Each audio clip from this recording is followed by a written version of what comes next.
everyone, and welcome to episode 20 of Checkpoint Chat. We've reached a new decade, I guess. Maturity. This is a real one. We're nearly adults, though. It's only next year, aka next week, but there's no going back. Oh, there's no going back. There's no going back. The next one's the 21st, so I expect a pretty hectic party while we record. I was just going to say, being Portuguese, we're going to invite like all the aunts and uncles we never see and friends. At least 100 people. 200 people. At least 200 people, okay. 250 people, because it's both of us. I don't think I know 250 people. You say that, but you probably have family that big. You just tell your cousins to invite their cousins and their cousins. That's what happens anyway. And then you just meet new people. It's a good time. I'm sipping my coffee. Oh, sorry. Jeez, sorry. Yeah, it's fairly cold today. I know, it's chilly. It's been so warm this week, but this apparently it's going to rain today. Really? Well, looking outside, it does look like it might rain. I'm down for some rain. Yeah, I miss the rain. I'm sneezing up a storm already, which means that dry. the August winds, it's dry. August winds are blowing up a storm. If only they'd blow up a rainstorm, that'd be great. But it always does this. Like, everyone thinks it's summer, and then it like gets super, super cold for at least 1 or 2 more weeks, and then... Yeah, but we had that last week. So I thought that was the last one. Was it really that cold, though? I was in the Drakensberg and there was snow in the mountains. Okay, fair enough. Yeah, I forgot you were away. There was actual snow on the mountains. Yeah. It was pretty cold. Jeez, did you go for runs in the freezing cold? Yeah, we did one run, but a really short run because we woke up late and we had to leave. But it was a great time, though. Yeah, so it's actually been a while because we recorded last Thursday really early that week. But on that note, it seems like we have a lot of new listeners. We do, yeah. We got plonked onto Nexus, which is quite nice. Big shout out to Nexus for featuring us there. And yeah, if you're a new listener, welcome, I guess. This is Checkpoint Chat. It's a cool conversation about gaming between good old Matthew Figuera and me, Alessandro Barbosa, your co-host, I guess. Who's the main host? There's no main host. We can fight to the death. We're not fighting. I just control when we press play. That's about it. And I record the time, so we've got equal responsibility. We really do. If one thing fails, this entire system falls down. I know. Yeah, exactly. So I think we're pretty fine. Equal in responsibility here. But it's been a good week. I've actually played I've actually played like 2 games really that are a lot of people think are really similar, and I don't think they are at all. Gee whiskers. I don't know what you're talking about. Oh gosh, have you heard of this game called Which Dead one are you Cells? talking about first? Dead Cells. You're doing Dead Cells first. Okay. I have, of course, heard about Dead Cells because no one will stop talking. Wait. Everyone won't stop talking about it on Twitter and on WhatsApp and on everywhere I go. Everyone's like, yeah, this game's really good. I mean, Dead Cells is really good. Like, really, really, really good. So I finally started playing it after the disappointment that was We Happy Few. I know. Having to spend 30 hours on that game. So I picked up Dead Cells. I'm playing it on Switch. And, man. Okay, first off, like, everything you hear about this game compares it to other Metroidvanias. I don't think this game's a Metroidvania. Like, at all. Hashtag controversial opinion. Like, Metroidvanias are such a nebulous term anyway, because, like, people just say, well, you're exploring and you need to find certain things to progress. It's a Metroidvania. Then hell, God of War is a Metroidvania. It is? Whoa. Well, I mean, how many times did you get to a place like on the Lake of Nine in God of War and you're like, well, I can't do anything here. I guess I need an item. I'll come back, yeah. Yeah, so is God of War Metroidvania? I don't think so. It's a Zeldavania. It's a Zeldavania with Basically. Kratos. and Atreus. Yeah, is Legend of Zelda a Metroidvania? Legend of Zelda, Breath of the Wild totally ripped off the original God of War trilogy. No, I'm kidding. Oh, God. I remember if you want to time take it that way. Climb a mountain in God of War. Yeah, no, you can never do that. Actually, you could, but that is a cinematic. Completely scripted, yes. But anyways, Dead Cells. So Dead Cells, I don't think is a Metroidvania because it's super focused on combat and in a way fairly linear. So you do find certain items that give you like abilities. Like one of the first ruins you find is a ruin that allows you to grow these like vines out of certain areas, and that gives you access to new places. So like for example, the starting area only had one path. Like it would be a procedurally generated level, but you'd always get to the same door and progress to the same next level. Okay. Now with this ruin, I could access a new place called the Toxic Sewers, and that would be a brand new area, but it would eventually like take me back to the same place. So it was almost like a divergent path that just like met in the exact same area. That's Metroidvania-ish. To me, it just comes off as like, this is a new area for you to explore. Yeah. It's not necessarily like, oh, you need to do some hectic backtracking. Yeah, it's you don't. So what you said, you can go and explore it, but you don't actually have to play through it. No, you not can at all. completely Not at all. skip it if you wanted to. I mean, most of the time when I'm playing Dead Cells, I'm playing like a speed run because the game kind of incentivizes you to run through the levels as fast as possible. So, like, first and foremost, Dead Cells is a roguelike 2D action game. Like, you get 2 weapons, and it's a lot of it's melee focused, but you also get 2 gadgets that allow you to, like, throw down automatic crossbows or, like, bear traps that snare enemies, or you have ice grenades and fire grenades and ice spells and, you know, all these different things. And because all of this is randomized through each run, you're incentivized to kind of come up with new combinations that kind of work for you. And it's really good because it's hard to think of a game that is designed around all these combinations and still feels good. And Dead Cells just really any combinational tactic feels viable, which is crazy. That's cool.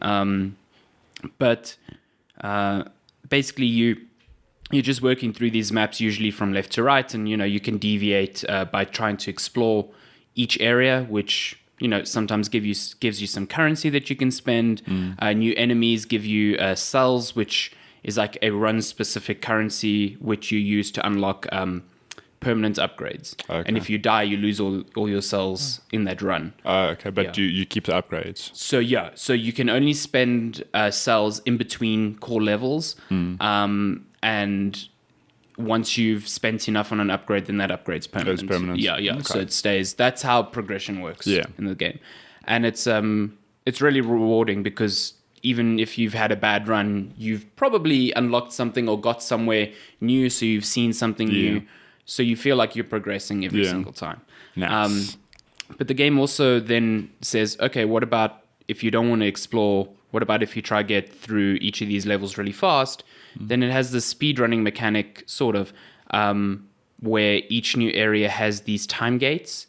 So if you get there underneath a specific time, you can open the door and it gives you like a bunch of cells, maybe a really rare weapon for that run, and maybe blueprints for new upgrades or stuff like that. Oh, nice. So, but it carries on. So like the first level, you'll have to get to that door in under 3 minutes, and then the next one under 8 minutes. And like you can speedrun the entire game to try get to the doors later on in later levels, and they have bigger and better rewards. But it gets harder because obviously enemies get harder. So it's such a satisfying game, like combat wise. It just feels so good. And it's the right amount of challenging, I think. It can get a bit frustrating when you've had a run that's lasted like 40 minutes and you've got far and then you die in a stupid way and you're like, well, shit, like got to go back now. I regret everything. Yeah, but the upgrade curve is so nice that, you know, places that were giving you hassles early on, as you get better and better weapons, you just start feeling like you can just walk over them. So even early bosses, like the first boss is called the Concierge, and he's hard. Like I died a couple of times to him. Is that the first boss? Yeah, it's only the first boss. Because I haven't heard. I've seen you guys talking about how hard he's only the boss is, and that's the first boss. Yeah, I thought it was like, I don't know, mid game or no. There's a couple of like elites that you meet before him, because elites hold ruins that you need to get to new areas. But he's the first like main boss. Oh, jeez. And I mean, just getting to him is a challenge at first because he's like 4 levels in. So, like after a while, you understand him so well because you fought him so many times that you just get past him really, really quickly. And because your weapons are way stronger, you're just doing way more damage to him. Yeah. So it ramps up really, really nicely. I haven't finished it. I haven't even got to the second boss after. After the Concierge. I think his name is like the Time Lord or something like that. The Time Lord. Yeah, I was in the level just before him, but there was this like enemy there, this like sword, like dual sword enemy that could teleport and shit, and he was just fucking me up, like wrecking me. I couldn't figure out how to like slow him down or like how to dodge him, because you have this roll, which is kind of like Dark Souls, where if you roll, you negate damage while you're rolling. So you can like either get really good at rolls or use a shield and get really good at parries, which is boring. Boring. Yeah, it's so boring. Shields are so boring in that game. Or you can be really cheesy and use your gadgets to not even really engage enemies. You're just throwing down gadgets and stuff like that. But yeah, these guys were, no matter what I was trying with them, they were just doing so much damage to me, and yeah, I just couldn't deal. So we just had a floof walk in, just a dog walk Surprise, in. like the door swings open, it's like, hello, and now the door's closing. It's like, I'm going back out. Now the door's closed. You're trapped with us now. Will you get the door very open? entertaining. What's that dog's name? She's gonna get it. Phoenix. Phoenix. Well, Phoenix is like... Rest in peace. But he will be back in a ball of flame. Okay, sorry, that was a bit of a side note. Yeah, Dead Cells, really, really good. I think Matty got up to let the dog out and then she opened the door. How smart. Yeah, Dead Cells is just super, super good. Especially if you're just looking for a straight up combat game. Like, it just feels so good. Your dog is a troll. As I get up the door, it's like... But yeah, it's not a Metroidvania. Like, I've seen a lot of people going like, oh, I don't want to start Dead Cells because I've just come off Hollow Knight. It's like, it's so different. By people, you mean me? Yeah, because I'm one of those people. I'm like, so I don't want to different. fatigue on the Metroidvania genre. No, you 100% won't. This, I play Dead Cells like I'm trying to race through the whole thing. Like, I'm just going so fast, trying to get through levels as fast as I can, and just really getting engrossed with the melee combat, like using daggers for fast attacks, or like a greatsword for a long, heavy attack. Or my favorite combination is like an ice spell. Like, you can use an ice spell and then use a really big sword to just like wail on enemies. And then the other day I got this good combination of like an oiled sword, so it would douse enemies in flammable oil, and then I had a fire grenade. And then nice. I had I think it was another sword or an arrow or bow and arrow, I can't remember. One of them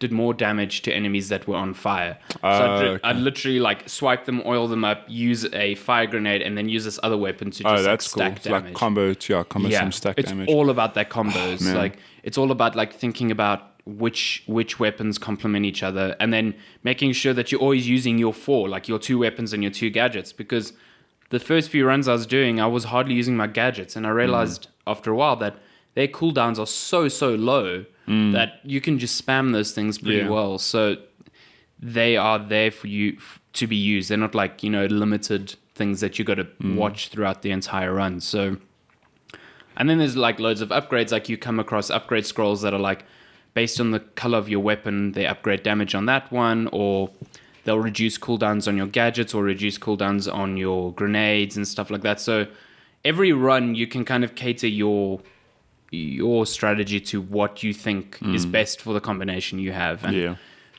it's just so good. It's just well balanced. It sounds like a game I love. I mean, you know me, I loved Risk of Rain, and I know it's similar in the sense that you can get a little bit further every time.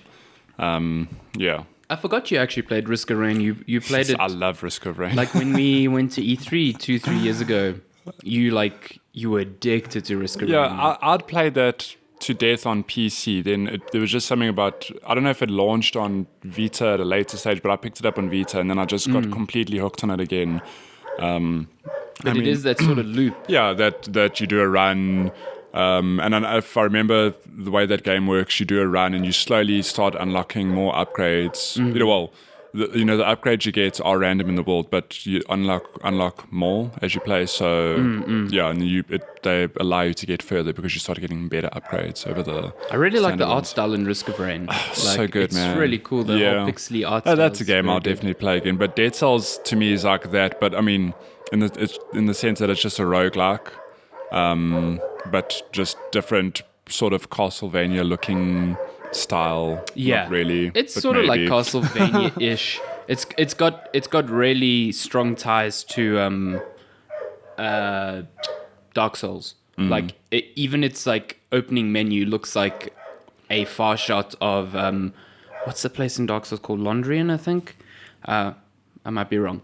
I have no idea. But you look at it, you're like, oh, this looks like a 2D Dark Souls, like straight up. When you die, does it say you die in that nice red text? There's so much cool humor in Dead Cells. Like, it's so self-aware of itself. There's just stupid like text. Like when you get to one of the spaces in between levels where you can spend your cells and stuff like that, there's a merchant there who gives you mutations, and next to the merchant is like a pile of bodies. Oh, yeah? And if you interact with it, your character is like, man, that's a lot of bodies, and they kind of look familiar. And then he looks close, he's like, oh wait, it's all just me. I know. He's just dying over and over again. And I was listening to Kotaku's Split Screen podcast, and I think it was Jason Schreier there said that there's an enemy, the slug enemy that I've seen. Apparently, if you coax it to fall off a ledge, when it falls off, it will say YOLO and explode. YOLO, which is ridiculous. I really just want to get to this point now and see if that's true, because like it just like screams in a weird like muddled voice YOLO and then explodes. That sounds like an urban legend. Come back next week and confirm whether it's true or not. And it's like it's really cool. Like, you'll find there's small pockets of lore in the game, and you'll get into a room where there's like things scribbled on the wall, and your character will just be like, hey, that's really convenient that it's all scribbled on the wall for me to read. Like, but it's interesting you point that out, because I was listening to the Kind of Funny Gamecast, and Greg Miller was saying that he played the game like at PAX wherever, and he loved it, but at the time he didn't realize that the game had so much humor in it. Yeah. And now that he's playing it, he's surprised. He says like he just bursts out laughing with random shit like that. Yeah, that's so like unexpected. Some dumb shit in that game. Like, you'll get to a time door and it'll be like, this door locked 5 seconds ago. What a pity. Oh no. Just like, oh, cool, thanks. Thanks, time door. There's some great humor in that game. Like really, really good. And it's just like so self-aware, and that's what like keeps it from being like this dark and dreary game, because your protagonist is just like almost funny. Like, he just accepts that he's coming back to life constantly and just having to deal with this shit. What is the basic premise of the game? Because I do know that it's the same character coming back. I have no idea what the story. You're just thrown in. Yeah, you're just thrown in. Like, every time after you die, this like, it looks like sentient fungus almost. Just like rolls up to your dead body and like revives you. Oh, and no. You're just like, cool. Okay. Like, again, yeah. And you meet certain characters, and you get the sense like there's some good flavor text on the loading menus between levels, which make these areas sound really dark and terrible. But then you get there and you're just like, oh, this seems fine. Rainbows and unicorns. Yeah, it's but actually, not really. There's a lot of really good color in this game. Oh my gosh, I thought you were going to say there really is a lot of rainbows and unicorns in this. No, sadly not. Oh man. But there's tons of great color, and I'd really like Dead Souls. Just don't go into it thinking it's a Metroidvania. Yeah, that's probably what I'm picking up next. I need to. It's like you need to get into a rhythm of like doing runs, because the first few times it's like getting your eye in. And then I'm down for that. So, but it's cool because you can pick up, like the other day I was just like, oh, I've got half an hour, and I played and I had the best run I'd ever had. It lasted like 45 minutes, and then I was like, cool, well, I'm done for now. You're like, damn it, I only had half an hour, now I'm late for my dentist appointment. Exactly. Please don't stop me now. Oh man, it sounds great though. No, I'm it's definitely going to pick that up. Good.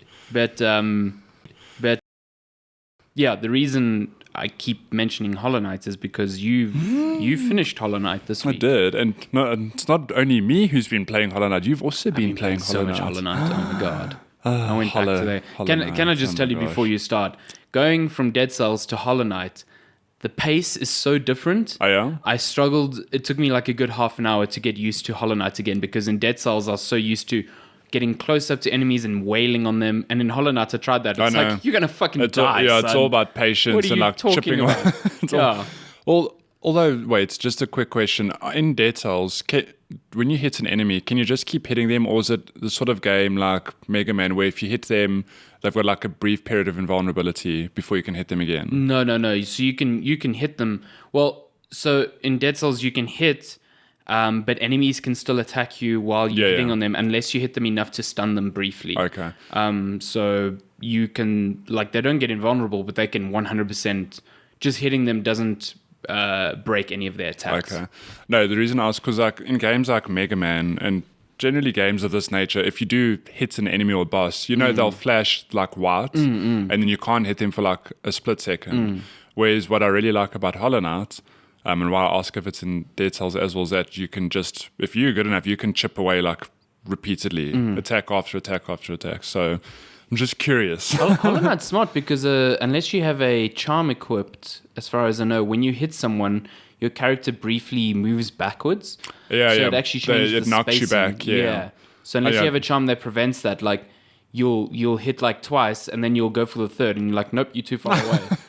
It's, man, tell me about Hollow Knight. No. You need to tell me about Hollow Knight. Fine, Hollow Knight. Oh my gosh. So I was away road tripping last weekend, going to the Drakensberg, and obviously far drive means maximum switch time. I played a lot of Hollow Knight. And Mario Tennis, I saw. Yeah, we played some Mario Tennis briefly with Lenska. We played doubles and we lost two to the CPU. We're very sad. Nice. It's goddamn trick shots. Played against Rosaline, man. Those spin shots sucks. Oh my god, those spin shots though just ruined Rosaline us. and Waluigi. Fuck Waluigi. No, but yeah, I played a lot of Hollow Knight, and I mean, at that point I already was 15 hours into the game, I'd say. And yeah, I just got lost into it, and I found new areas, fought new bosses, got new abilities, and then yesterday I finally finished the game, and what a really great game, man. So wait, you were only 15 hours in, and when you finished it, I think your clock had like 29? I was just I was short on 30 hours. But the thing is, like, I finished the game, and then you can finish a game. But when you load up your save, you start on the bench just before like the last area. So I know there's a lot of stuff I can go back and do. I mean, my completion, right at the end, it tells you, it's like, cool, in the menu you can now see your game completion. I'm only on 76%. Apparently you get up to 107%. Yeah, I think because of the DLC, they've added those few little extra 7% if you really want to overachieve. Have you accessed any of the DLC? I think I have, because after finishing it, I read up briefly, and then I'm sure one of the bosses I fought was a DLC boss. I was like, oh, but I don't know. Maybe I'm speaking rubbish, because I've also heard that the DLC is very vague. Yeah, that's what I've heard. I've heard it's like a Dark Souls thing. Like activating the DLC is like completely obtuse. Yeah, so I don't know. I somehow doubt it, but I was reading. I was like, that seems very familiar. Maybe I was in the right area or something. Okay. I don't know. But yeah, I've finished the game, but I'm definitely going to go back and explore more of that damn beautiful place, that buggy place. Yeah, so it's like if you haven't played Hollow Knight, it's like a buggy kingdom. I think we spoke about it on a previous episode. I think when you and I had both started playing it around the same time, we spoke briefly about it. But it was just after E3, I think. Yeah, but just to recap, this is a Metroidvania. 100%, this is a Metroidvania. In the sense that you start somewhere and you'll see there's areas you can't get to, but you know that you'll probably get a double jump later or a dash ability or something that will let you access them later. But the game is really long. But like, I understand some people say it's too long, like Jeff, he says it goes on a bit too long. And I get that, but I don't know. I really enjoyed backtracking, exploring, fighting through enemies. It never felt boring to me at any stage. I thought the game started off pretty slow, because when you start the game, all you have is a jump and an attack. And it's fine because the areas are catered towards that, but like, the pace was just really, really slow at the beginning. And it's confusing because you don't have a map. Confusing. You don't know where you are on the map. Yeah, listen, this map system is fucking shit. This map system is bad. I don't mind it so much. Okay, so this is how the map system works. When you find a new area, you'll find a bug that hums. He's like, well, that's actually really good. Yeah. He just like hums, and you can buy a map of the area you're from him for a smaller fee. If you choose to buy it later, you have to buy it from his wife, who's in a shop in the main like city, for a bit more. So when you don't have a map of an area, when you try to pull up the map, nothing appears. Yeah, it just says you do not have a map of this area. It's like thanks, I know. And then so you can buy a map, but even though you have the map doesn't show you where you are on the map. So you've got to kind of try and deduce where you are. Then eventually, I think it's only after the second or third area. Yeah, you get like a little compass upgrade. Yeah, he tells you that you can buy a compass which shows you where you are on the map. And also, that's a charm. Yeah. So you have a limited number of charm slots which are usually used for combat abilities. You can what's the one I've got equipped now? It does damage to enemies when I get damaged. I don't know what it's called, but I know it looks like a little vines, spark. Yeah. And I also gain more soul when I strike enemies. So it's those are very important to my progression. But now I have to burn a slot just so I can see where I am on a map. And you can't interchange these charms freely. It can only be at a resting point. So that's two things. So you need to buy a map. Then you need to buy an item that allows you to see where you are on the map. Then you have to buy a third item that allows you to update the map based on where you've been. So do you? Yeah, you need to buy that quill.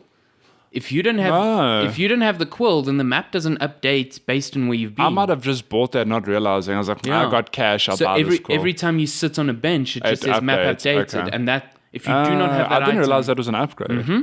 So you can have the map of an area and it will stay all grayed out. It won't have, landmarks marked or whatever. And then on top of that, you need to buy... So a map will only show you where resting points are on merchants and whatever when you buy each individual pin from the merchant. So it's you need to buy a pin to show merchants on the map, a pin to show fast travel points. It's fucking ridiculous. It's just too much. If it was you buy a map for an area, but then that's it, cool. But I just find it so broken down. At this point, I'm fine. I've got all the upgrades for the pins and showing myself. So all I need to do is when I'm in a new area is find the dude and buy the map. Yeah. But at first, I was getting so frustrated because I was getting lost and then not knowing where the fuck I was because you have no point of reference at all, and these areas can quickly a room will have 3 exits, and you think to yourself I'm really good at directions. If I could just pat myself on the back, I've got a good sense of direction, in general life. Hollow Knight fucked me. I'm I don't know where I'm going. It's the first few hours. I've never felt I felt good that I was getting lost, but I was also I don't know if I'm going the right way. I don't know where I am. I don't know how to get back. I don't know how to get back to the bench so I can rest. I don't know where I'm... Yeah, it just felt lost. But I suppose that's why I say it's a slow burn, because I didn't hate it that much, but I also was it's a bit hectic. But I think where you and I are... I finished the game now, but you're so far enough that it's not an issue. No, now it's a complete non-issue. I just remember toward the end of the game when I found a new area, how excited I was oh my God, a new area. And then it's cool, I can get lost again. Find the dude, buy the map. That's essentially where I am now. It's every time I get to a new area, I'm just oh, yes. Yes, new enemies. It just feels so you get that sense of overwhelming, finding a new area feels overwhelming because you're I don't know where to go anymore. And not only that, every time I found a new area, I was holy shit, there's another area. There's just so many goddamn areas in that game. But not in a bad way. It's I'm excited. I'm oh, cool. Here's a whole new area with, new loot, new enemies, and every area has unique enemy types. There are a shit ton of enemies in that game. Absolutely a lot. Crazy. If you pull up that beastry or whatever, you scroll down, you're holy moly. The character design, all these enemies, they've all got little descriptions, and then you can unlock a more detailed description if you kill enough of them. Yeah. It tells you weaknesses and stuff like that. Which to me, I was good.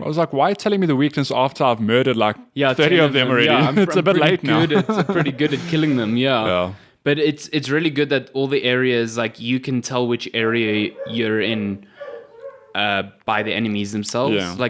I think the first 2 or 3 areas they don't shake up the visual differentiation too much, but then you start getting to really, really interesting areas the fungal wastes, which is really cool. So good. City of Tears, man. City of Tears is crazy so good. Unbelievable. Yeah, I just think of the music, and then I think about the music and the rest of the game. That game's got good music. Soul Sanctum had great music. Oh my gosh. There's just all these distinct areas with these distinct enemies. The Soul Sanctum can get fucked though, because there's this ghost enemy type that just randomly appears. They teleport. Hey. Fuck. And their boss. Fuck. Yeah, you thought the little enemies were annoying. Then you fought the boss. Oh my god, the boss. And the boss screwed me because I thought I was finished with him, and then you like pick up the upgrade, and as you do, he just fights you again. Yeah, you're like, wow. Yeah. Although we were talking about the boss before we started recording, and then I asked Alessandro, I'm like, did you do this after you killed him? He was like, well, I said, did you do this with that item? And he was like, no, like I don't have that item. Yeah.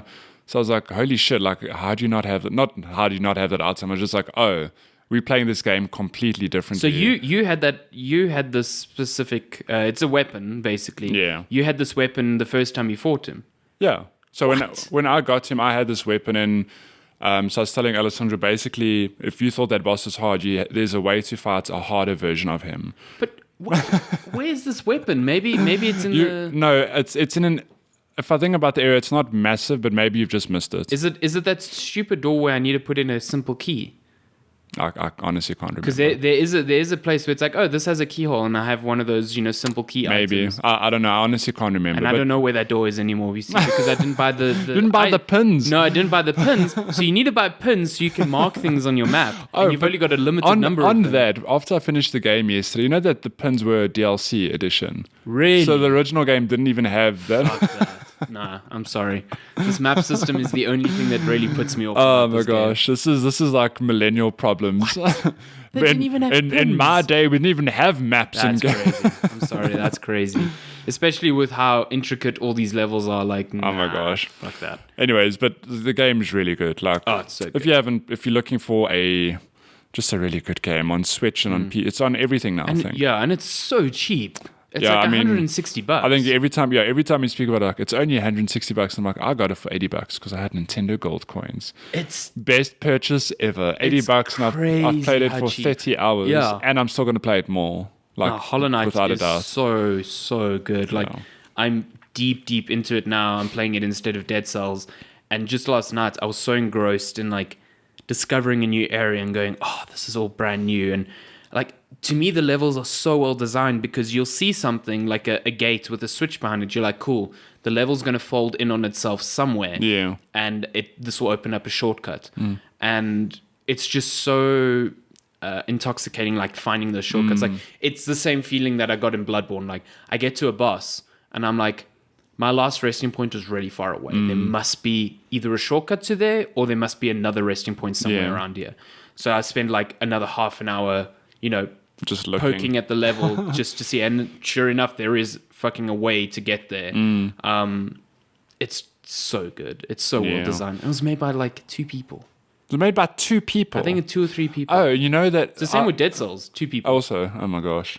Indie games, man. I always get that same feeling when I play a really good indie game. I'm like, it's got like great visuals, great gameplay, a great soundtrack. I'm like, how do people put this together? Like, not how do people put this together? How do such few people put such a good game together? Hollow Knight is so exceptional. I read up a bit on the studio. I think they're called Team Cherry. No, Cherry. Yeah, it's Team Cherry. Is it Team Cherry? It's an Australian studio. Is it Australian? Yeah. Oh. Which is quite... I mean...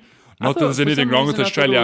I just don't know of many like big Australian developers. I think the last game I heard that came from Australian developers was that party game Death Squared. Oh, is that also from Australian devs? Yeah. Yeah. Well, I'm really happy for them. I mean, and Motion Twins French.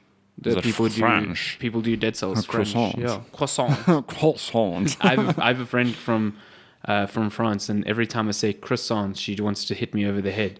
And then when she tries to hit you over the head, you're like, omelette du fromage. And then she gets real mad because that is so not how it's said.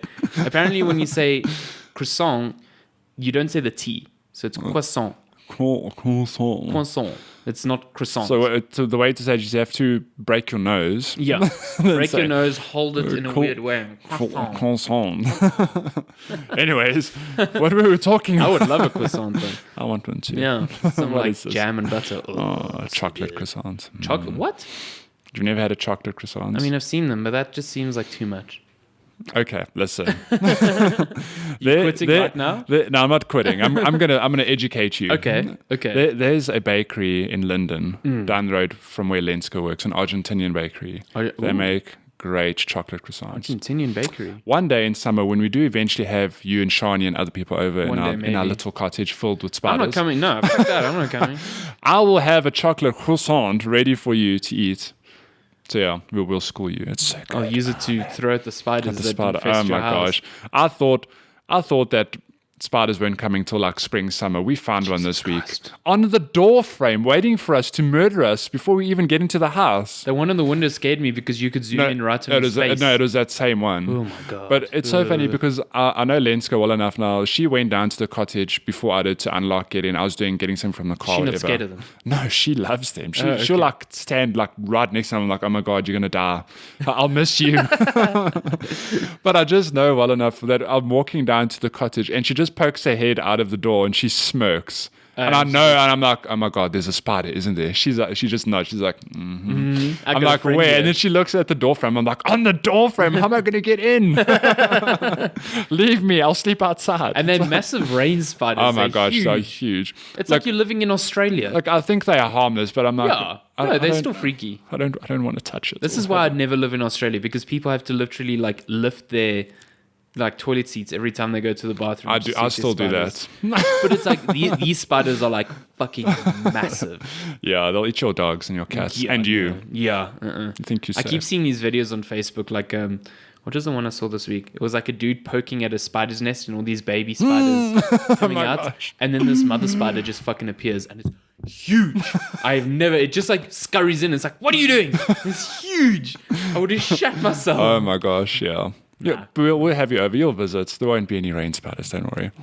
Speaking of spiders, I don't want to kill them, but like I don't want to touch them. Yeah, I don't want. I won't kill them. But I'm like, I don't want them in the cottage. Yeah, I don't want you crawling on my face. I'm like, there's a whole world of a garden outside you can go play in. Why do you want to come play like near me? Jesus please. Christ. Well, they come to you to at least they serve a purpose, and some of them are going to catch all those good mosquitoes. I don't know. Do rain spiders eat mosquitoes? I don't know if rain spiders do, but I know spiders do. I know spiders do, but I don't know. Do rain spiders make intricate webs? Because I've never found like a web in the cottage or seen them in a web. They're always like up against a wall, like, hey, I always how's it knew going? the myth of a rain spider that if you killed it dropped all its eggs and had babies. And I don't know if that's true, but I'm like never killing a rain spider. Yeah. I don't want to find out.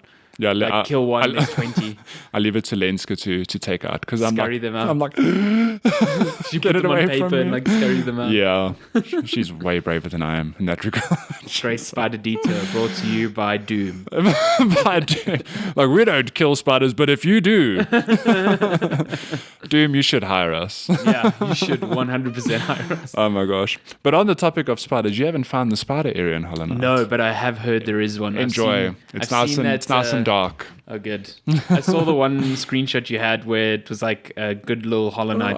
Well, he's not Hollow Knight, I guess. Good little character just wrapped up in a web. And he always looks so sad because like he's just wearing his little helmet with his eyes. He's just like... But did you see the tweet before that? No. It was even preemptive. You get to this area and there's all these characters like, hey, sit down. And you could walk to the next character like, oh, you look tired, rest. Oh, no. And I even screenshot, I'm like, no. Something's not right here. Yeah. Sit on the bench. Literally like 2 seconds later, I'm in the web. I was like, fuck. And you just see his head. He's just like record scratch. You're probably wondering how I got here. Oh my gosh. Yeah, but Hollow Knight, man. Guys, play that game. It's really good. Yeah. Look, I wonder, it's a very challenging game. Oh, it's extremely hard. Like, it's not the sort of game I'd get Lenska to play because I think she would just hate it. She'd be like, this game's way too hard for me. And again, not a knock on her ability to play games, just the fact that I think it's very hard and you have to be patient and hit your head against the wall several times on certain areas of the game. But if you like a good challenge and you're looking for a great Metroidvania, like an actual proper Metroidvania, it's so good. Such a well-designed one. And it's cheap. As well. Oh my gosh, it's so cheap. I thought Hollow Knight was really easy at the beginning. I was just like, I don't understand what people say. People are like, it's so hard. I'm like, please, man, I haven't even died. That shit gets so real so quickly. Yeah. I lost, like I was telling you now, so when you die, it does the whole Dark Souls thing of you got to get back to your dead body, and then you've got to fight like a shadow version of yourself. That gets stronger as you get stronger because like it starts having these same abilities that you have, and you basically got to kill him to get all your currency back. Yeah. And I lost so much yesterday. I was so sad. I turned in all these items to sell to a merchant, so I was running around with a lot of money.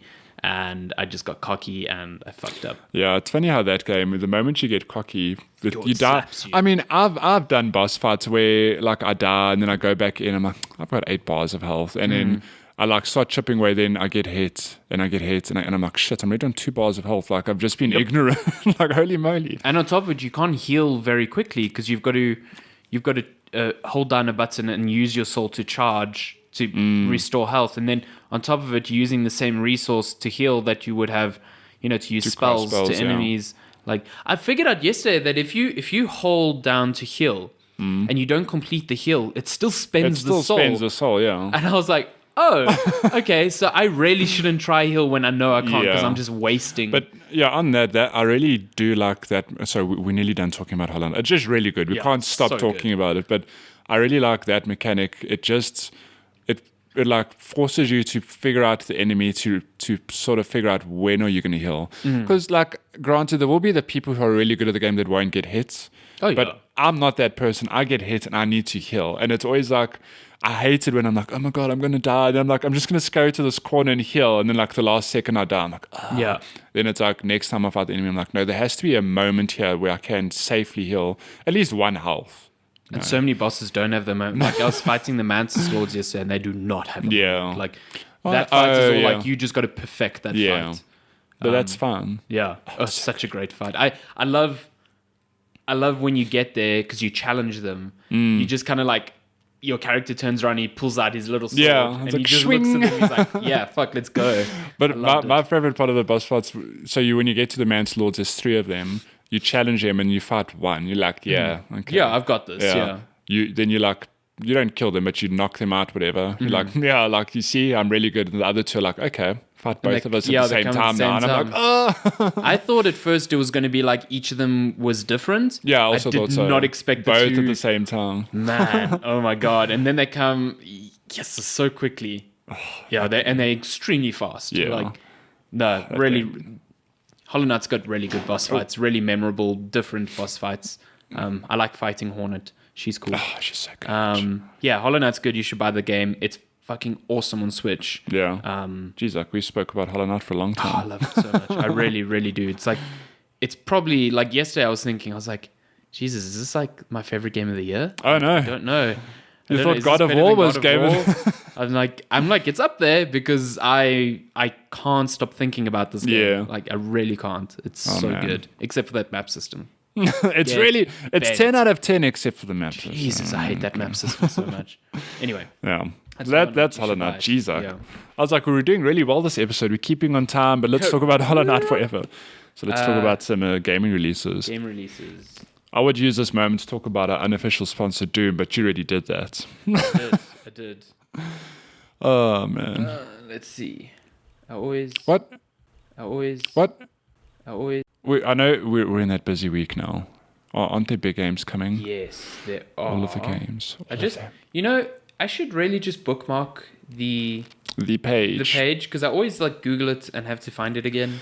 And then I'm forced to be like, so how's this weather, hey? How's this weather? Yes, it's cold, hey? Now we are in August, right? August, yes. August. Is that a Spider-Man screenshot? It It's so close. Spider-Man is so close. So close. I'm so excited. It's like 3 weeks. What date is it? The 18th. Today's the 18th, yeah. So we are going up to the 20-something? 24th. Okay, cool. 24th. Yeah, there's a lot. There's a lot coming. There's some good shit coming. Yeah, so wait. Is there? Are we on the right page? Okay, no, I thought I was in like a 2017 page. I saw a game that I'm like, I'm pretty sure that's been out for. Coming out this week, Horizon Zero Dawn. Yeah. Wait. Okay, so there's a game coming to Switch, PS4, and Xbox One called Spectrum. Spectrum? Don't know what that is. It sounds very generic. It's also coming out on 3 different days for each of the 3 different platforms. Oh. Which is strange. But why? Okay. Shenmue 1 and 2, the remaster, coming to PC, PS4, and Xbox. I have no idea what these games are. Yeah, I don't know. I've heard mixed things where it's like, yeah, Shenmue is like iconic, it's great, but then those same people are like, yeah, it's dated, but it's still like a great game. A lot of people who seem to like it, they're like, it's a good game, but it's not fun to play. I'm like, what? Okay. How does that make sense then? I just know they're making the third one and it's been in development Oh for my a while gosh, now. since eternity. Yeah. So that's out on the 21st. Ooh, what's Also on that? the 21st, Guacamelee 2. Oh, is that another Metroidvania? That's also a proper Metroidvania, but Metroidvania. Guacamelee is so good. I love how August is just Metroidvania month out of nowhere. Yeah. Like, where did this trend come from? Although now you've said Dead Cells isn't a Metroidvania. No, it's totally not like that. Did you ever play the first Guacamelee? I didn't, but I know. Good. Luchadors turning into chicken. I mean, we've spoken about this. I love that studio's other game, Severed. Yeah, Drinkbox, yeah. yeah. So I should play this game. Yeah, I'm very, very keen. Is Guacamelee 1 on Switch? No. No. Is it on Vita? Yes. It's on Vita. I could And play it on this Vita. one is coming to PC and PS4. I don't think it's coming to Vita. No, that's fine. But Not that it's fine, but rest in peace, Vita. Burnout Paradise Remastered is finally releasing on PC. It was out earlier this year on consoles, so that's cool. I still think Burnout Revenge is the best Burnout. So never played fuck Burnout Paradise. before. Oh, dude. Burnout No, I Revenge. know. I've played like some Burnout. I've never owned a Burnout game. So good. So good. Tyler Model 005. Oh, you're going to look that up. Okay. Because Okay, I pitch don't this believe- game to me. What is it? Tyler Model I feel like 005. it's like a truck simulator. A truck simulator. Yeah. I think it's a James Bond simulator. Fuck. Okay, we're like both wrong. Hitman or something. We're both very Is it wrong. a fashion game? No, it is. Tyler, Model 005 is a 3D action platformer and exploration game set in the 1950s, where you customize and control a spunky miniature robot named Tyler. Many years after powering down, Tyler is accidentally powered on during a thunderstorm and must discover what happened to his creator. No. Neat. Whoa, the first screenshot is him fighting a spider with a cricket bat. Add that to your wish list. Damn right. That's an early Adding access right game. now, I'm all for violence against spiders. That's why this episode's brought to you by Doom. Dude, yes, exactly. So that's out of early access, it seems like. Oh, nice. On the 20... I've just lost my place. 21st. There we go. 21st, soon. Then we have Warhammer 40k Inquisitor Martyr. I swear to God, this game has come out before. I swear. I know. I also feel like that's a game I saw at E3 like 3 years ago. So I feel like that's where I remember it from. From that, yeah. Yes. What was it again? Was it a strategy game? No. If it's a game I'm thinking of, it's very like Left 4 Dead-ish, where it's like a co-op shooter. Isn't that Vermintide? No, there's Vermintide and then there's this one. So there's a 40k version. Yes. Okay. 40k fans are like, oh, Matty's such an idiot. It's definitely not that. Well, Vermintide is fucking great. Yeah. So. No, but I think that is legit a co-op shooter. Okay. Yeah. So this is out on PS4 and Xbox One on August 23rd. Maybe it's out on PC already then. It could be. I feel like this has come out before. Yeah. A game called Hypergun. Also good. Hypergun. Okay, what do you think of this game? Racing game with shooters. It's a CrossFit game. It's a CrossFit game. Oh my god. Hypergun. Developed by Nicola. This looks like Made in Unity. Whoa, it's a shooter. Yeah. I'm shocked. Shocker. With a very LSD type aesthetic. That's like this looks Borderlands like, on ecstasy. It looks like a Far Cry Tron. 3 Blood Dragon. Or Tron, Yeah, Tron. It's a Tron shooter. Fight through waves of alien interlopers and save the world as Dewey Owens. What? You know when they use the word interlopers? Interlopers. That writer was like, I don't want to say like alien enemies, so like he'd right clicks on enemies like synonyms. Interlopers, like yes, fight against alien interlopers. They use interlopers in No Man's Sky always. Everyone refers to you as interloper. You're an interloper.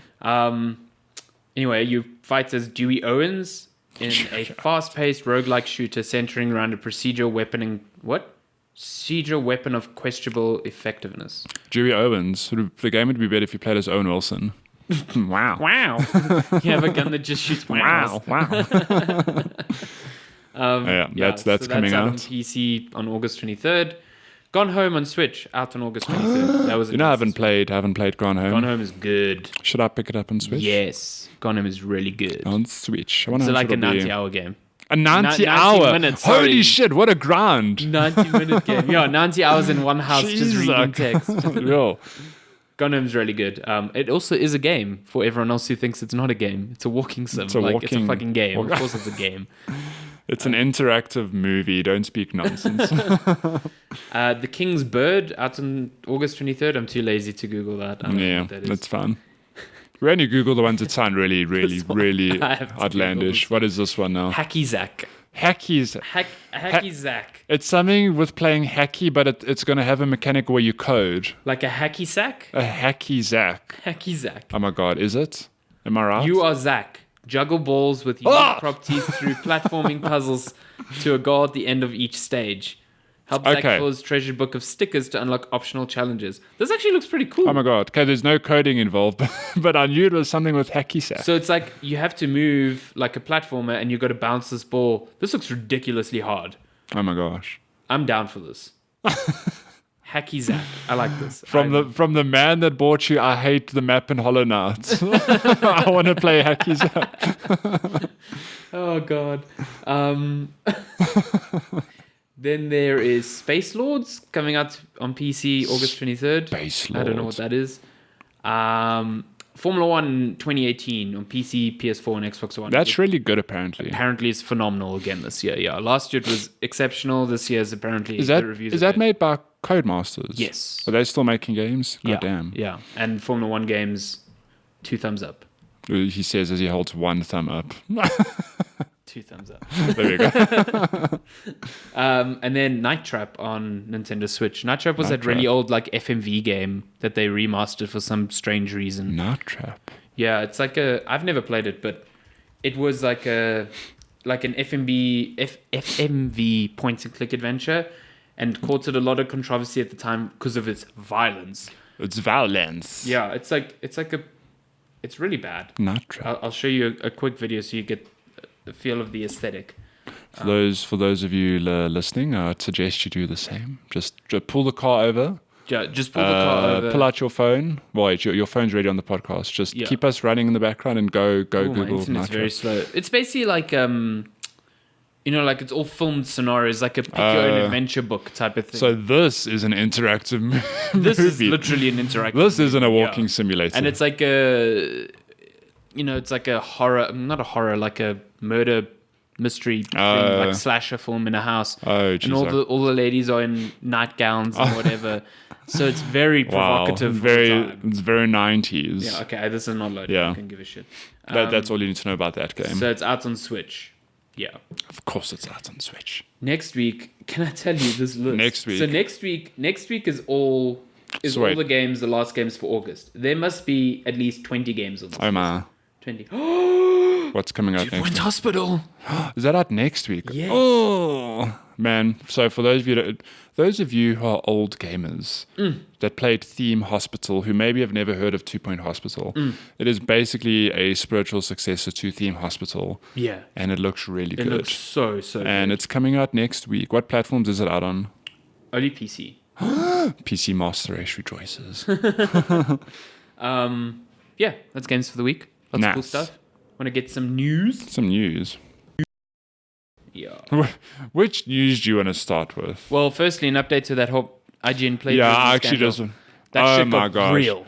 That guy's such a moron. So, like when we filmed last time, he hadn't even recorded his apology video. Apology. Yeah, Commas, in apology. air quotes apology video, which got taken down like a day afterwards. So wait, what did we say last week? That he was caught plagiarizing, basically. Yeah. And he had been fired by the time we. Okay. So then he released this apology video. Again, air quotes, apology video. He didn't even apologize to the dude, Boomstick Gaming, who plagiarized. Yeah, he's just like, keep doing what you're doing, dude. Like, okay. Cool. Cool. Thanks. He straight up didn't apologize. It was very like, if you've ever seen a YouTube personality apology video, it's very much that, like heavy sigh at the beginning and like... I really screwed up. Like, okay, he admits that everything is his fault and he apologizes to IGN staff for the hate they're getting, but he also doesn't see that what he did was kind of wrong. He was like, I research other people's reviews before I write my own, and this is how games journalists do it. I'm like, no. No one in the industry should do that, and most people do not. Yeah. Like, everyone wants to get their opinion. Like, a review is an opinion. Yeah. You don't research a review unless you're trying to get, like, hard facts down. Like, how many hours is this game or whatever. Like, fuck, what the hell? I've never in my life heard of someone do that. Like, yeah, I'm just going to read 10 other reviews before I write my own so that mine kind of sounds the same. Yeah. Like, you're like, come on, man. Come on. I don't get it. But, okay, so that happened, okay. But in that apology video, do you remember his exact quote? I actually want to look it up. Jason Schreier, he was just he tweeted. He was just like, he basically challenged them. He was like, please, Kotaku, keep digging up, keep hunting around for more examples of this. And he called out Jason Schreier by name and was like, you're doing it just for the clicks. Okay, so here's the tweet that Jason Schreier posted.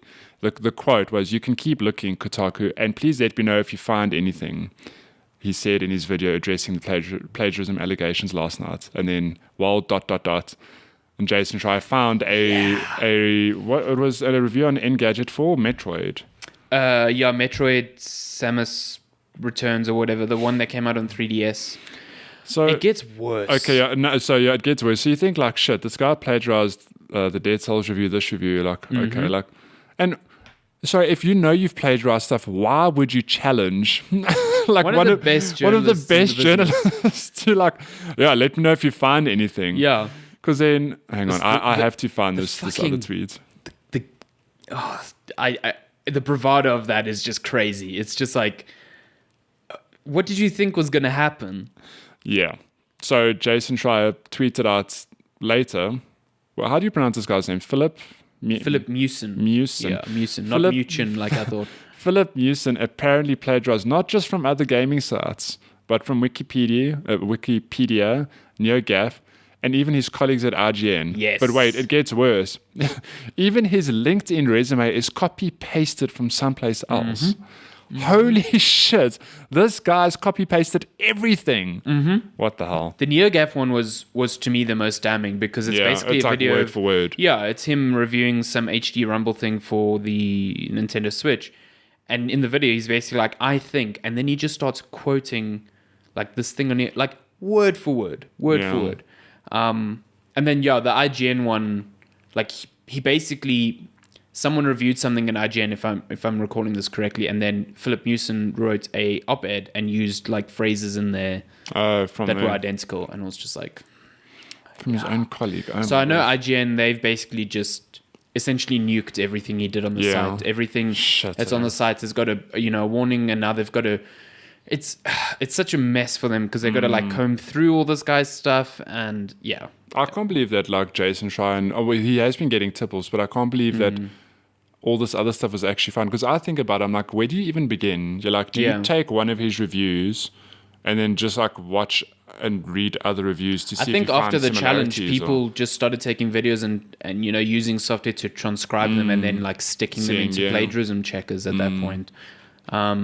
Yeah, jeez, like, what a story. Yeah, it's completely like I don't think like, anything like this has ever happened. I've never heard of anything like this. Yeah, gaming journalism. And he's not responding to anyone. Like, okay, the one thing in his video that was really shit, he's like, his family is receiving like threats and death threats. Like, what the fuck? Like, come on, this is journalism. You do not have to death threat people. Like, what the hell?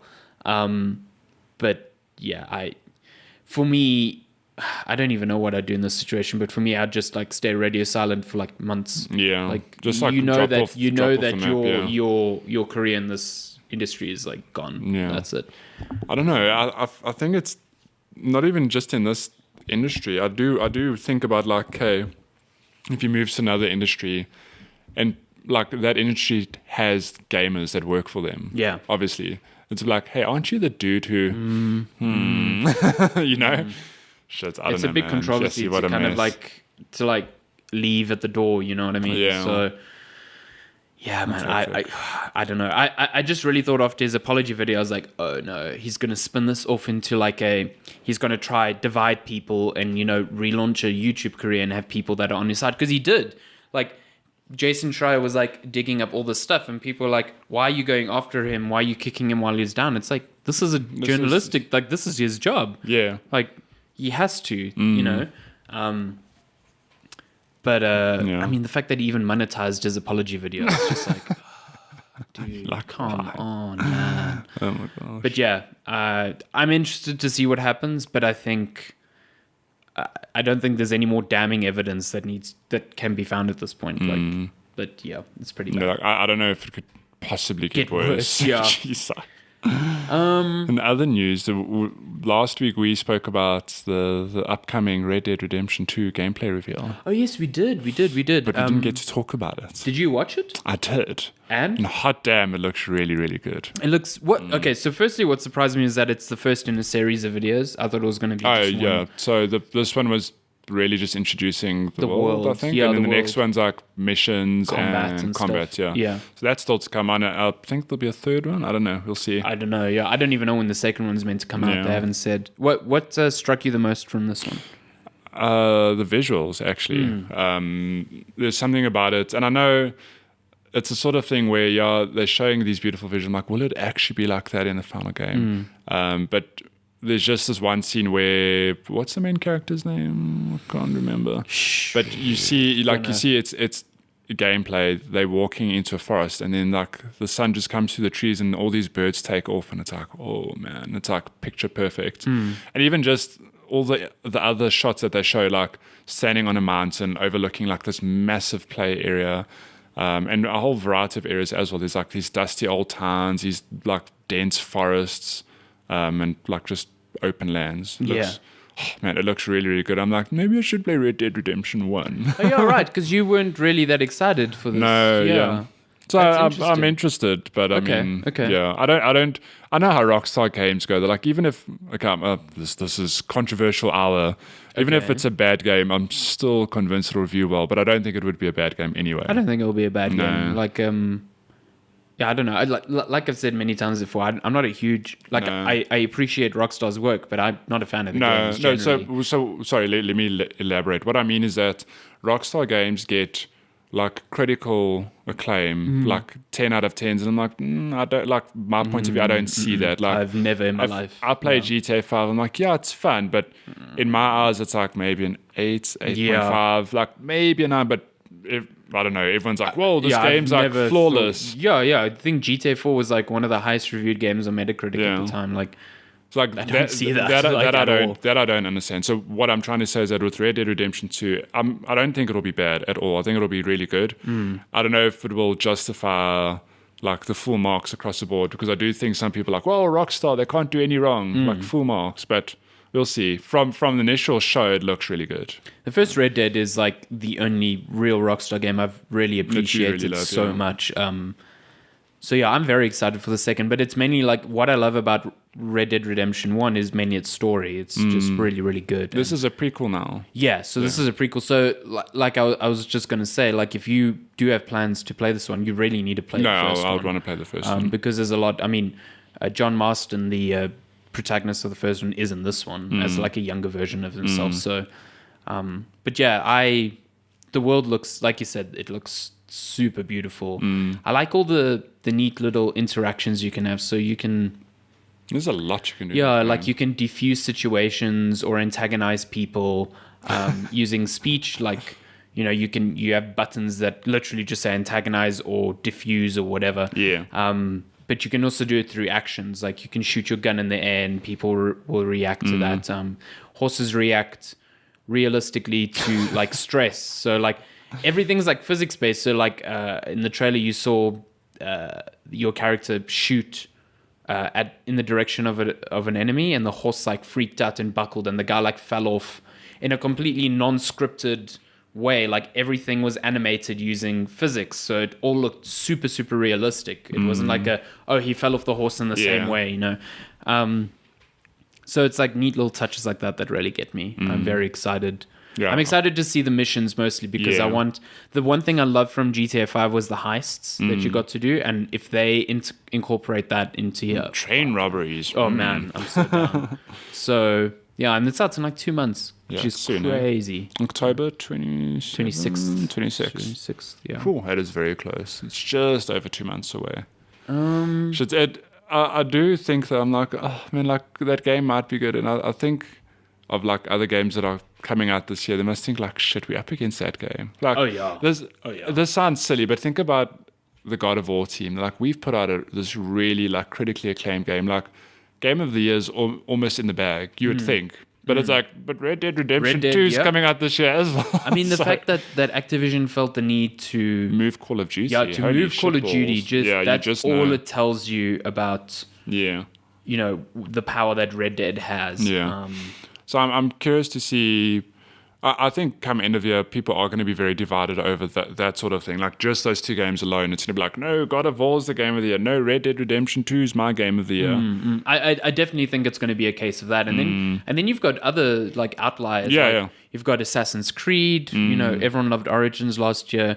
You've got things like Hollow Knight. And Dead Cells. I mean, a lot of people really, really loving Dead Cells. So the Game of the Year discussion this year. Oh, and there's Spider-Man. Yeah. So, more news. Spyro Reignited Trilogy has been delayed to November. Oh, no. There was a rumor floating around that the reason the delay happened was because they want to get all 3 games on the disc. Because there was that controversy that only the first game was on the disc. Yeah.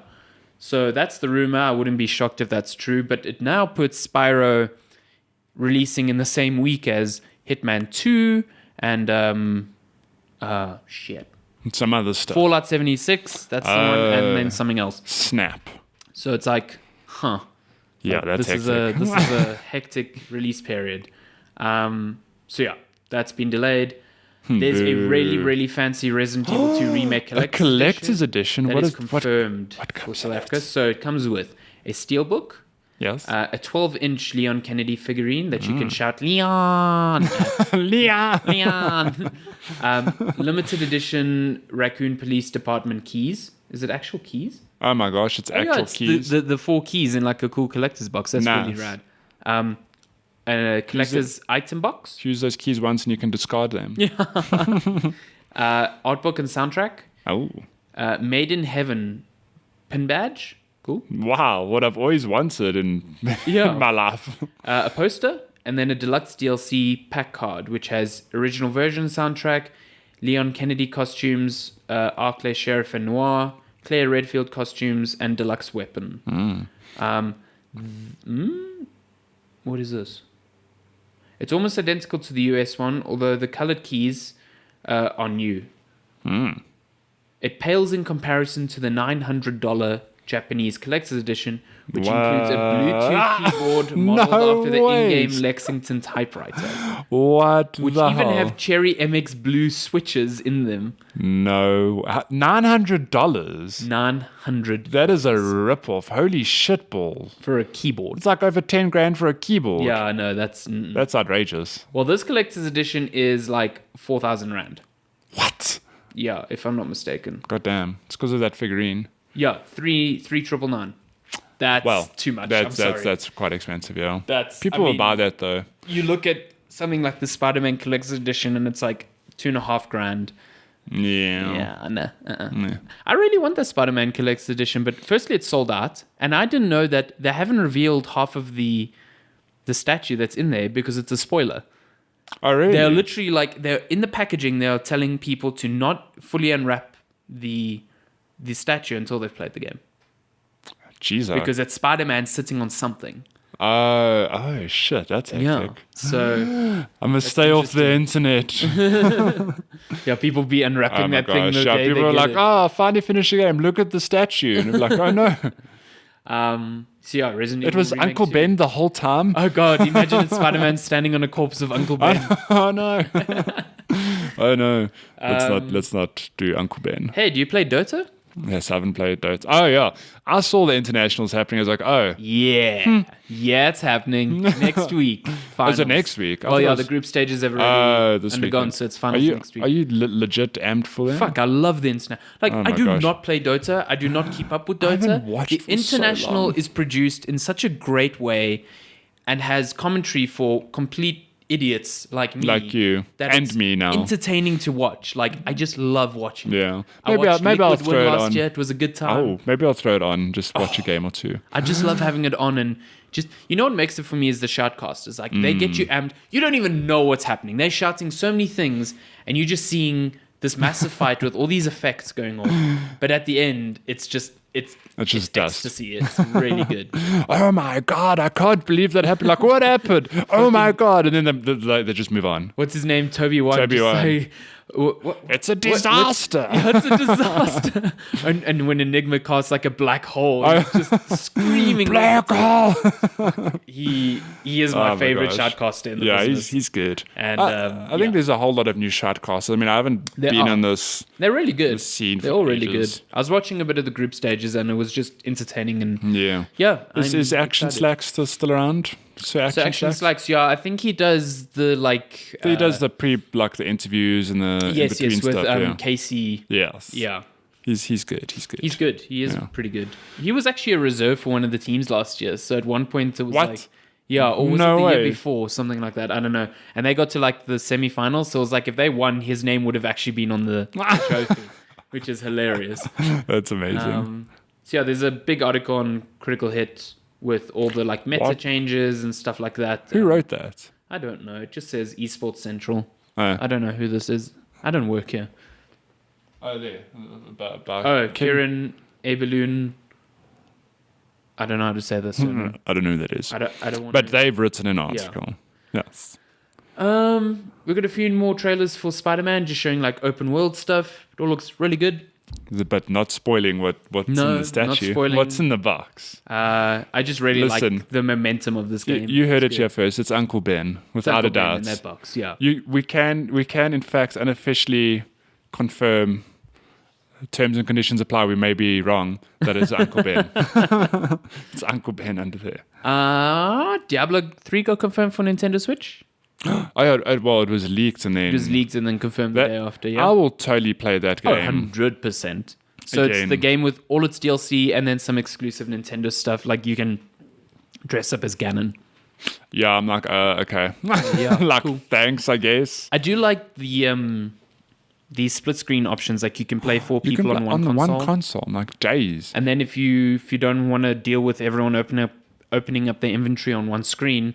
Like we can play wirelessly with our switches without having to connect to the internet. Like it does an ad hoc thing. That's cool. And then there's online, really obviously, as well. So yeah, it's out sometime in 2018. I can't wait. Ooh. Yes. Did you see the Doom Eternal gameplay? I did. Oh my gosh. So they showed a lot at QuakeCon. They did, yeah. It's like 20 minutes of gameplay. Yeah. Oh, man. And where does one even begin? Do we begin with the grapple hook on the shotgun? Yes, we 100% begin there. Oh, my gosh. The swapping between weapons, it is... I mean, I suppose it'll make sense when you play the game, but there's a lot of like switching and stuff happening that I didn't quite follow. Like 1 second this weapon's shooting this, and the next it's shooting something else. I'm like, how they like changed an attachment, something. Yeah, because remember all the guns in the first one had like secondary fires, so your they did, hey. Yeah, so like your machine gun could have like a rocket launcher. Oh yeah, because okay, I completely forgot about it. I was like, whoa, that weapon does that. This game's mobility is just suddenly all over the place. Like, you have this... I don't remember this being in the first one, but like a dash. Like, I saw him dashing to the side, like a strafe dash or whatever. I don't remember that being I can't remember that either. But he had that and he was dashing in the air. And then, like you said, this grappling hook on the shotgun. There was a double jump. I remember that. There was a double jump, yes, 100%. But there wasn't an air dash. Like a dash or something, Yeah. Shit, man. But this grapple hook on the shotgun, like you can grapple enemies in the air and like pull yourself towards them, or you can, as you're pulling yourself towards them, let go of the grapple hook and like slingshot yourself forward. Yeah, use the momentum. There's so much mobility that I'm adore. What they showed, it looks like Doom 1 actually was very open. Some of the areas were very open, so there's a lot to like explore and see and do. Can you imagine now with the grapple hook, all the other areas and everything? All the secrets, like Doom had really, really good hidden secrets. Those little bobbleheads, man. Yeah, you're gonna have to find all of them now. Little Doom guy. I love when you just give it like a little fist bump. Yeah, what are they gonna do for this game? They're gonna give it something else. They're gonna dab. They're gonna dab. You heard it, Chef. Yeah. And then there's also that cool invasion mechanic. Players can invade your game as demons, so it's like a I didn't see that. Yeah. Oh shit, that's cool. So that's pretty cool. Like to me, it looks like Doom. It's now set on Earth, so it's like a very different type of visual style to it. But man, the mobility just gets me. Like, I just want to play this game now. Doom, like I spoke about this a week or two ago when we first saw the first Doom trailer of the original. The how do I say this? The franchise was rebooted. Yeah. So when you saw that first trailer, it was like, man, that looks way too violent. It's a bit over the top. Also really slow. Very slow. Then you play the game like, yeah, that game is good. Yeah. So now I'm amped for the second one. They know what they're doing. Yeah. They know their shooters, man. Dishonored is officially taking a break. That's fine. Arcane Studios focuses on some more online projects. Stuff. I didn't play Dishonored. I'm really sad about that because Dishonored is really, really good. I like Dishonored. Really, really good. I just think immersive sims aren't selling as well as they should. Used to. And Bethesda's not doing them any favors because like they put the games on sale so quickly that people aren't buying them at launch. People just wait. So, I don't know. I'm a bit sad, but I'm keen to see what Arcane does next. Me too. So I was just going for the next. Time Splitters. Oh my gosh, Time Splitters. I never owned a PlayStation 2, but my brother's one friend had a PlayStation 2 that we often stole from him. And was it your GoldenEye? It was, yeah. Oh, and one of my brother's other friends had a Nintendo 64 in which I played GoldenEye. I had the perfect childhood. Wasn't it the GameCube or was it on the GameCube? No, it's the Nintendo 64, yeah. Okay. So yeah, I played GoldenEye and Time Splitters. Time Splitters is good. Time Splitters is I like the monkey. good. The monkey's cute. I don't remember that. It's a monkey. I only played the first Time Splitters. Was it in the first Time Splitters? I think so. Because it was Time Splitters 2, right? Yes. I never played the second one. I don't think there was a third one. I don't know. No. Anyway, Time Splitters as an IP has been picked up by THQ Nordic, who are planning to bring it back, which is awesome. Yes. Although arena shooters have been struggling lately. Yeah, so. I don't like. I want it, but I'm like, well, do we need it? Will it survive? I don't know. I don't know. I'm keen to see what they do with it. Yeah, no, me too. Dark Souls is out on Switch this October. After being delayed from May, you can get the Soleil amiibo as well. On the same Praise the sun. Praise the sun with plastic. I think that's it, really. Yeah. Let me just make sure. Oh yeah, there's this really, really cool platformer that was announced called Gris. What? Gris? Yeah, GRIS. Is it? Gris? Gris. What? Oh no, I think it's Gris. What is it though? It's like a very artistic 2D platformer coming out in December. It looks beautiful. I cannot wait for it. Is it a Metroidvania roguelite? A Metroid Roguevania? Just a platformer. Oh, what? Just a platformer. So like, God damn. Not like Ori, but like Ori. Well, that sounds great. Yeah,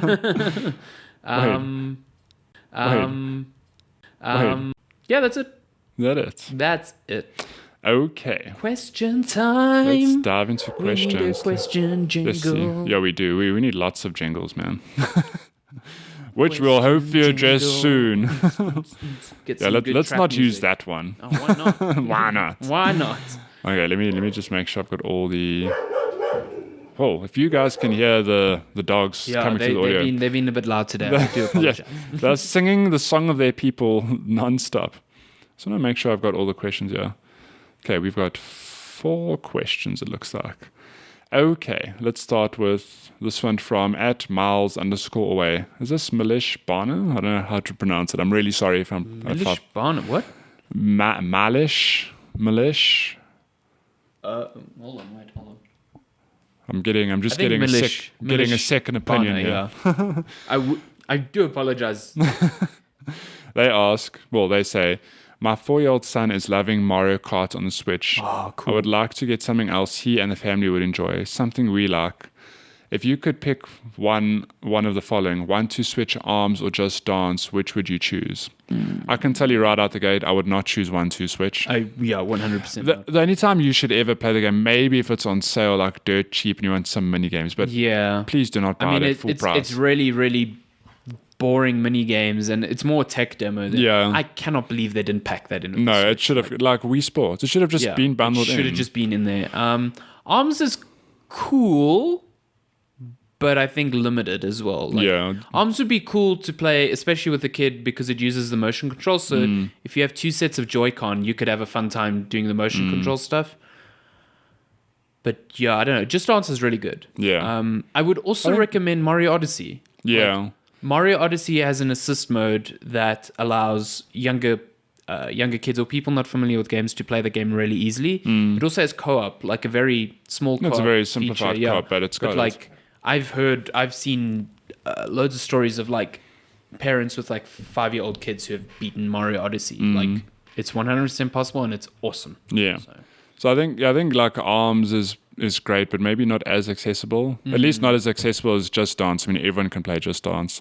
Mario Tennis might be pretty good. Mario Tennis is a great co-op game as well. If you want to just play against each other or against CPUs, whatever, Especially that's also because great. you can turn off all the weird rules. Yeah, like, random stuff. And just whack the ball back and forth. And it's also got a motion control mode. Which I didn't quite like. Yeah, it's not that great. But I would say Just Dance if you're looking for like a party game that everyone in the house can play, and then Mario Odyssey is just really good as well. Yeah.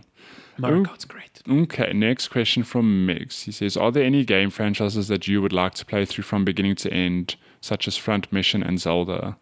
I do not want to play all the Zeldas. No, I'm trying to think. I love Zelda, but no, that's too much. All of them. They're all too similar. Yeah, you would get... I get probably very fatigue quickly. super hard. I would love to play Majora's Mask again, but not all of them. I'm trying to think. There are definitely franchises I'd love to dive into, but I'm just trying to think. Like, actually, here's one. I've heard really good things about Dragon's Quest. Okay. So obviously made by Square Enix. It's like 11 is coming out next. Yeah. So that's the thing. So like I've never played a Dragon Quest, and I know it's the same sort of thing with Final Fantasy where you don't have to have played the ones before.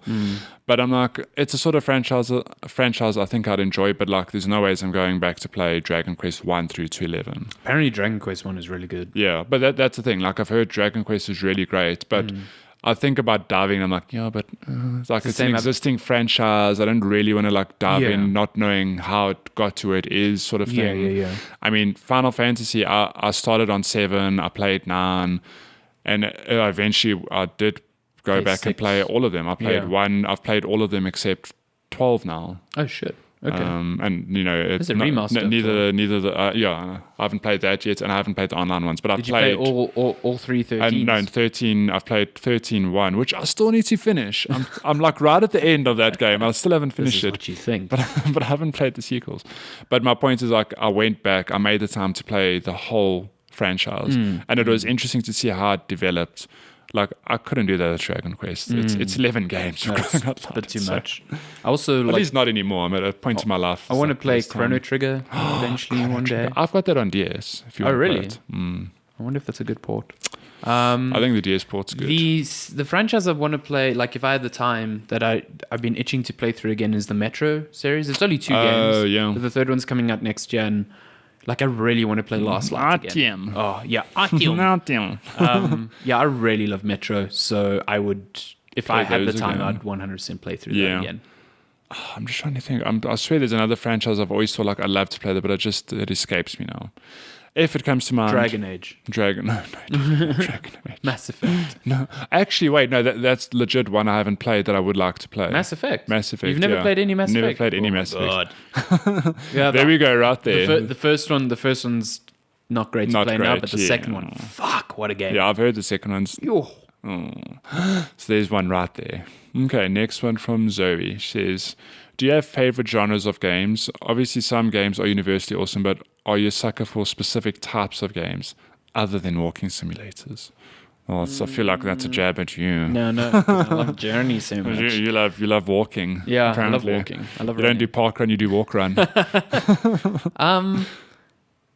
I think I think it's easier to talk about the franchises I don't like. Yeah. Like I don't have a thing where I'm like, yeah, I love RPGs more than shooters. Like it's 100% dependent on the mood I'm in. Yeah. I think like I'm gonna have the same approach. It's a process of elimination, I guess. I'm an easygoing gamer that'll play anything. If it's good, I'll play it. I'm not gonna be like, no, it's an RPG. Like I'm not going to play it, or it's a platform or whatever. Like I'll play anything. I'm primarily a single player game. Like I I don't get deep into multiplayer as much as I could, and I just prefer playing alone. That already cuts out a lot. Like competitive shooters, not my thing. I must say, over the years, like I've played a lot less multiplayer stuff. Like I'll play Fortnite, but I mean, I'll play that. There was a time I was only playing multiplayer games in like a sprinkle of a single. Yeah, but like I was playing games like that, Dota, Left 4 Dead, like Battlefield 3 and 4, just shooters and multiplayer games. And like I'd literally just play like 1 or 2 single player games. Now I've completely flipped. It's like I play mostly single player games and I have 1 or 2 multiplayer games.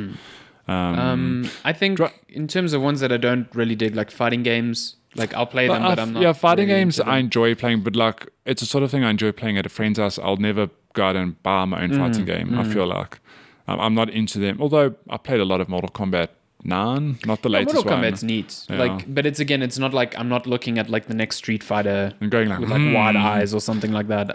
What about Soul Calibur 6? Oh fuck that. No. John Marquardt work just died. I played it at E3. I was so bad. I played as Geralt because I thought I could. You're like, I played The Witcher 3. I'm so good at Geralt. Sports games I'm also not super into, but like in general, anything goes. Like JRPGs is also one I'm a bit iffy out, but I'm getting better with them. Like, I love Persona. I was just gonna say JRPGs Persona. Yeah, I fucking love Persona. I love Final Fantasy 15. But like Octopath doesn't really appeal to me. I think that's old school JRPG doesn't appeal to me. I don't know. I think that might surprise. Like, but you like the demo though. I want to play the prologue demo. Yeah, because I played the old demo. Because it's the same thing with like Greg Miller from Kind of Funny. He's the same sort of dude who's like, no, not really like a JRPG person. He's digging it, into Octopath. Like he says he loves it. It's always I do want to try it because the combat looks super interesting. Yeah, well that's what it is for him. He says he loves it, and he's enjoying the stories as well, but he loves the combat. Yeah, it's got a Persona style combat. Like I think that's the strongest feature of the game. Well, one of the strongest features is the combat. Yeah. So yeah, there's not one I particularly enjoy, but if I had to, like, off the top of my head, pick one, it would be like action adventures. Yeah. I like my Uncharted's and I like my God of War's and I like now I can't think of one. All of those. I like things. Tomb Raider as well. Stuff like that, like action adventures. I want to say Gears of War, but that is a shooter. But yeah, that's really good. Yeah, I think I go through phases. Like at the moment, I'm just stuck on platformers and Metroidvanias and that sort of style. But yeah, no, I don't have a favorite. I'll play anything. Yeah, I'm open. I think just from what we talk about on this podcast, like I'm jumping from Hollow Knight off of God of War. I'm playing Horizon Zero Dawn. Like it's a mix of games. And it's like if I look at the horizon, like of games I'm excited about, like I'm really excited for Spider-Man. And I'm really excited for Red Dead. But then I'm also really excited for Forza Horizon 4. Like I fucking love that series. Driving nerd. You can have any more different, like, varying opinions. So, yeah. Stop trying to put us in a box, Zoe. Jeez, like. Okay, last question from Adrian Barnard. He says, what's your thoughts on grind in games? I think Hollow Knight broke my brain in that I was playing a 30-plus hour game with zero grind. Compared to Path of Exile or Diablo, where I've sunk hundreds of hours into minor stat bumps for characters, it seems absurd. So this is really interesting that this question came up now because Kotaku's split screen with Jason Try and Kirk Hamilton, which is a really good podcast, you could listen to it. They were talking about this exact thing. I have a feeling this question bounced from that podcast. Oh, is it? Because you listened? Yeah. Okay. So they were talking about this exact thing this week, and Kirk had a really good analogy where he was like, he can kind of separate grind into like two sectors where it's like you grind to get better at a game, like Dark Souls almost. Your skills are leveling up and you're getting a bit more gear, but it's mainly your skills. And then there's like cosmetic and number grinding where, like Destiny, all you're doing is grinding to get better numbers to take on enemies that have higher health numbers. He used the example of Monster Hunter as well. He's like, you'll fight a monster and then later on in the game, you'll fight the exact same monster and they have maybe slightly different moves, but they have so much more health that you're essentially just grinding numbers so that your weapons can do more damage and stuff. Yeah. I don't think either is bad. No. I just think I think grind has got this weird, like, everyone's like, oh, this game's so grindy, it's so bad. But look what happened to Destiny 2. They took it out and suddenly people didn't like the game because there was nothing to do. Yeah. And now that they've added all this artificial grind, like Destiny's got this event now, something solstice, I don't know. And it's incredibly grindy. Like, but people are adoring it. Like, Darren's so into it because like there's stuff to hunt for and to do. So is a balance, I think. I think it also, what plays a big factor is if the grind is fun or not. Like, I know it sounds silly, but you know, I don't mind grinding if I'm enjoying the time. Yeah. So like, I played a lot of Warframe a few years ago, and that game is a massive grind, and it never bothered me because I had so much fun grinding and doing missions and stuff. I never once thought like, oh my God, I'm wasting my time. But like, I get where Adrian's coming from. There are, I sort of hit a peak in games where like I hit max level, and I like personally I feel very little incentive to grind higher. So Diablo's a good example. Like, I'll play and then like, you know, hit max level, then get a few additional, what are they called, Paragon levels. But like, I hit a point I'm like I'm kind of over this. Yeah. Then I'll start a new character. I won't like sit and pour hundreds of hours into one character. But yeah, there needs to be a good carrot at that end of the stick. Yeah. But then like, there are games like Hollow Knight where you're right, it's not a grind. You just given abilities, and it's just like this pure exploration game with neat combat. And what I really like about games like that, it's that it's not a grind. The game just teaches you to be better. It's not a numbers thing. It's like, well, you can get to this area if you're good enough, you know, but that's on you to learn how to like, you know, dodge this enemy, do this, whatever. Yeah, and like there are health masks and you can upgrade your nail and whatever, but it's not like a number-based thing. Not a like, grind, no, it's not like, oh, you know, I need to be 5 levels higher to take on this boss. It's like, no, you could arguably fight that boss from right out the gates. I mean, Breath of the Wild's a perfect example. You can run straight to the final dungeon if you want, you know, outside of the starting it's there. area. Like, there's nothing stopping you. Yeah, but it's not you can go and like, I suppose, air quotes, grind, you know, go find shrines, whatever, but you don't have to. That game, you can just do whatever the hell you want. But I think that you're hitting on a point there where like people are mistaking progression for grind. Yeah. Like, would you play a game like God of War and say there was grind there just because you needed to get certain items? Like, I don't think so. I don't know. Like, I never felt that there was grinding in that game either. No, there isn't grind because it's just, to me, it's just progression. Like, the term grind comes from like JRPGs where it's like, to progress, you need to go and replay instances that you've played already just so you can raise an arbitrary number so that you can level up and take on this encounter. Like, that's grind. Because you're having to break the flow of the game unnaturally to progress. And like RPGs and MMOs especially just adopted it because that's how they artificially stretch out a game. But like you said, if the reward is good, then it's fine. I think that's the problem Destiny 2 had, was there were so few rewards that people didn't want to do all these artificial grinding events that were there because they were like, well, the reward is not worth it. Yeah, it's not worth it. So you need to have a good reward to make a grind really good. And then it doesn't feel like a grind. Yeah. Like, because you're getting something, you're playing it, you're enjoying it, it feels good. So yeah. Grind is okay. No, grind's fine. Grind is fine with the right, like anything in games, like when it's implemented correctly, it's good. You know? And it's fine. Bad grind is fucking atrocious. Yeah, but then we're also forgetting the one key element here, the fact that grinding can be kind of addictive. Oh, so, yeah. You know, there's that addictive nature. Like, and I've often also like played games like, why am I doing this? Like, it's I'm getting better loot, but wow, like, do I really care that I'm putting up the stat by like 0.1% and whatever? And it gets even trickier when you put in things like loot boxes and stuff. Oh like, my gosh! Hey, cut down your grind by 50%, like stuff like that. Then you start wondering, are these systems in there to entice good play, or are they in there to entice me to pay? Like, no, pay or play. Pay or play. Yeah, you heard it here first. So it's a weird thing. It's just strange that people are mistaking grind for just progression nowadays, which I found odd. But cool. I think that is all of the questions. Cool. Nothing on Facebook. And nothing. Didn't see anything on Facebook. Nothing on email. But it's a good place to plug. Yeah. If you want to send us questions, you can get us on @CheckpointChat on Twitter. You can email us on checkpointchatpodcast@gmail.com. And you can now follow our great Facebook page that Matty has up. It's facebook.com/checkpointchats, isn't it? Yeah, it's just, I think if you just search Checkpoint Chat, or it probably is facebook.com/checkpoint. Yeah, it'll be Checkpoint Chat. So give it a like, follow us. We'll post, episodes up there as well. You can also ask us questions. Our DMs are open on every DMs platform, are open everywhere. So just, send wherever is more comfortable to you. Yeah. Also, if you are listening on Anchor and you've by some chance seen that Anchor is now offering a Patreon-like payment program, it's not available in South Africa yet. It's early in the States.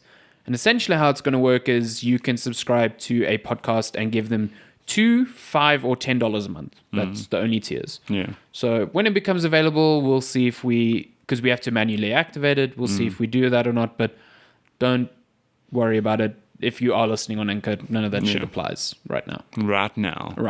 Yeah.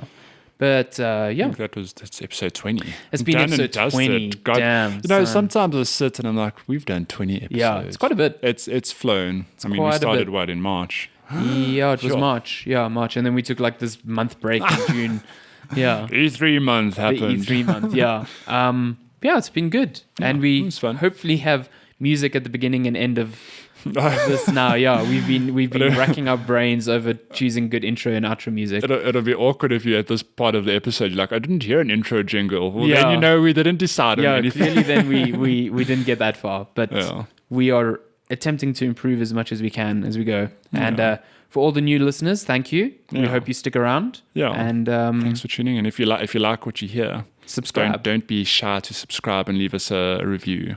We love seeing Apple your Podcasts. feedback. Yeah. Wherever you can write a review. Yeah, just leave a star or 5. Yeah, or 5 stars. Actual chocolates. So those work as well. Yeah, throw us chocolates. That'll be good. Yeah, there should be a Patreon just for chocolates. You pay in 1, 2, or 5 chocolates. One day when we have a Patreon, if we ever do get there, whatever, I don't know what the long-term plan is, we will have a tier where 5-star will definitely be a thing. I'm telling you. Matty will sign a 5-star and send it to you. That will be the $20 tier on Patreon. I'll eat 5 stars on a live stream. Sweet.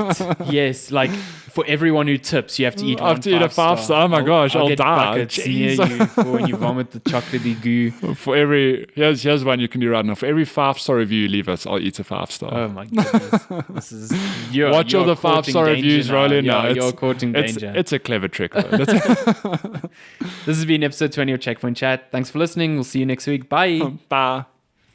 Pleasure.